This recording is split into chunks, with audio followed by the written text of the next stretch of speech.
और मेरे संघ के मित्र थे, उनके कहने पर ही मैंने ये चुनाव लड़ा। उनका ये था कि कैसे भी बीजेपी की सीट को लाना है। पार्टी की विचारधारा मेरी वो है, संघ की है, और मैं उसी में ही काम करूंगा बीजेपी में। देखिए, अभी विभिन्न समाचार पत्रों में संगठन के माध्यम के जो लोग हैं पार्टी के, वो लोग ही कुछ तो भी समाचार पत्रों में छाप रहे हैं मेरे खिलाफ में।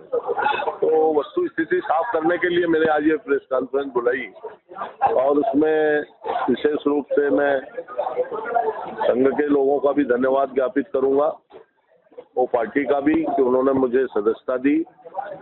और मेरे संघ के मित्र थे, उनके कहने पर ही मैंने ये चुनाव लड़ा।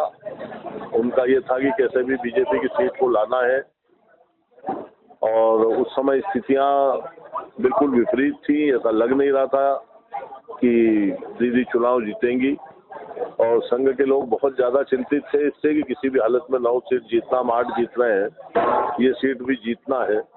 और जितने असंतुष्ट लोग बीजेपी के थे वो सब आप लोगों के सामने था कि निश्चित रूप से विकट स्थिति थी जीतने के लिए। फिर मैंने फैसला किया इसमें चुनाव लड़ने का, और चुनाव लड़ा। तो चुनाव लड़ने के बाद हारे, क्योंकि 2 लड़ेंगे तो निश्चित रूप से हारना है। कांग्रेस का तो सोचना, कांग्रेस के लोग सोचे भीतरघात के सीट के लिए मैंने प्रयास किया, मुझे दे दिया तो मैं चुनाव लड़ा। तो कांग्रेस का भीतरघात का तो कोई प्रश्न ही नहीं है ना, मैं तो ओपन उसके साथ था।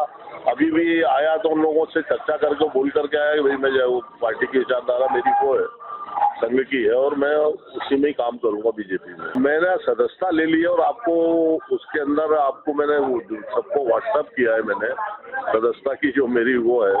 उसके बाद में ये कहना कि नहीं है, तो वो तो फिर अब आप लोगों को सोचना कि क्या है और क्या नहीं है।